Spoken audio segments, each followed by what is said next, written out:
ఐబొమ్మ నిర్వాహకుడు ఇమ్మడి రవి అరెస్ట్ అయ్యారు. కరేబియన్ దీవుల్లో ఉంటూ ఐబొమ్మ సైట్ ను నిర్వహిస్తున్న రవి నిన్న ఫ్రాన్స్ నుంచి హైదరాబాద్ వచ్చాడు.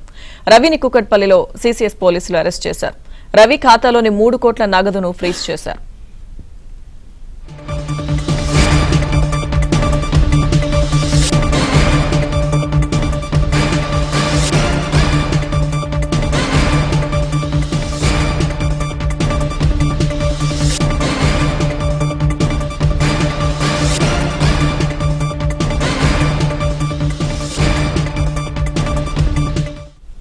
ఐబొమ్మ నిర్వాహకుడు ఇమ్మడి రవి అరెస్ట్ అయ్యారు. కరేబియన్ దీవుల్లో ఉంటూ ఐబొమ్మ సైట్ ను నిర్వహిస్తున్న రవి నిన్న ఫ్రాన్స్ నుంచి హైదరాబాద్ వచ్చాడు. రవిని కూకట్పల్లిలో సిసిఎస్ పోలీసులు అరెస్ట్ చేశారు. రవి ఖాతాలోని 3 కోట్ల నగదును ఫ్రీజ్ చేశారు. ఈ అంశానికి సంబంధించిన పూర్తి సమాచారం మా క్రైమ్ కరెస్పాండెంట్ శశి అందిస్తారు. శశి, పైరసీ కిక్కేరా అడ్రస్ గా ఐబొమ్మ మారిందంటూ చెప్పుకోవచ్చు. ఇదే నేపథ్యంలో ఐబొమ్మ మీద ఇటు పోలీసులు చాలా సీరియస్ గా దృష్టి సారించారు. ఒకవైపు హైదరాబాద్ సైబర్ క్రైమ్ పోలీసులు దర్యాప్తు కొనసాగిస్తుంటే, మరోవైపు సైబరాబాద్ కు సంబంధించినటువంటి సిసిఎస్ పోలీసులు కూడా ఇదే అంశం మీద దృష్టి సారించి ఐబొమ్మ నిర్వాహకుడి కోసం గాలింపు చేపట్టారు. సో ఇదే నేపథ్యంలో ప్రస్తుతం ఐబొమ్మకు సంబంధించిన నిర్వాహకుడిని రవిని కూకట్పల్లి సిసిఎస్ పోలీసులు అరెస్ట్ చేసినట్టుగా తెలుస్తోంది.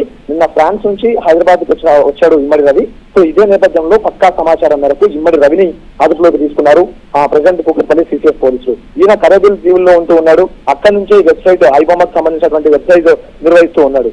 మొత్తం ఈ వెబ్సైట్ నుంచి మొత్తం తెలుగు సినిమాలకు సంబంధించినటువంటి పైరసీ సినిమాలు అప్లోడ్ చేయడం, ఆ తర్వాత ఓటీటీ కంటెంట్ ను కూడా ఈయన అప్లోడ్ చేస్తూ ఉంటారు. సో ఇప్పుడు ఏదైనా సినిమా ఆ వెంటనే థియేటర్ లో రిలీజ్ అయిన తర్వాత గంటల వ్యవధిలోనే ఐబొమ్మ వెబ్సైట్ లో ఆ సినిమా ప్రత్యక్షం అవుతోంది. దీంతో కోట్లు వెచ్చించి సినిమాలు తీసినటువంటి నిర్మాతలు ముఖ్యంగా ఈ పైరసీ వల్ల నష్టపోతున్నటువంటి సందర్భం ఉంది. సో నిర్మాతలకు సంబంధించినటువంటి ఫిర్యాదు ఆధారంగా దర్యాప్తు చేపట్టినటువంటి పోలీసులు ఇమ్మడి రవి మీద పూర్తి స్థాయిలో దృష్టి సారించారు. సో అందుకు అనుగుణంగానే ఆయన ఫ్రాన్స్ నుంచి హైదరాబాద్ వచ్చినటువంటి నేపథ్యంలో పక్కా సమాచారం మేరకే అరెస్ట్ చేశారు. అయితే గతంలోనే ఈ ఐబొమ్మ మీద దృష్టి సారించినప్పుడు ఇటు పోలీసులకు సైతం ఇమ్మడి రవి సవాల్ విసిరాడు. దమ్ముంటే నన్ను పట్టుకోనంటూ కూడా ఆయన సవాల్ విసిరినటువంటి నేపథ్యం ఉంది. తర్వాత తన వద్ద కోట్లాది మంది వ్యక్తిగత డేటా ఉంది, ఆ డేటాను మొత్తం బయటపెడతానంటూ కూడా బెదిరింపులకు పాల్పడిన సందర్భం కూడా ఉంది. సో ఇదే నేపథ్యంలో ఈ అంశాన్ని చాలా సీరియస్ గా ఇటు పోలీసులు తీసుకున్నారు. ఒకవైపు భార్యతో విడాకులు తీసుకుని ప్రజెంట్ ఇమ్మడి రవి ఒంటరిగా ఉంటూ ఉన్నారు.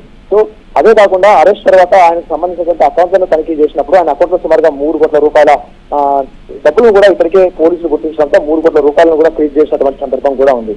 కేవలం ఇటు థియేటర్ లో మాత్రమే పైరసీ చేయకుండా సర్వర్లకు సంబంధించినటువంటి వాటిల్లో కూడా లాగిన్ అవ్వడం, సర్వర్లను హ్యాక్ చేసి కూడా ఈ సినిమాలను హ్యాక్ చేసి సినిమాలను ఐబొమ్మ వెబ్సైట్ లో అప్లోడ్ చేస్తున్నట్టు కూడా తెలుస్తుంది.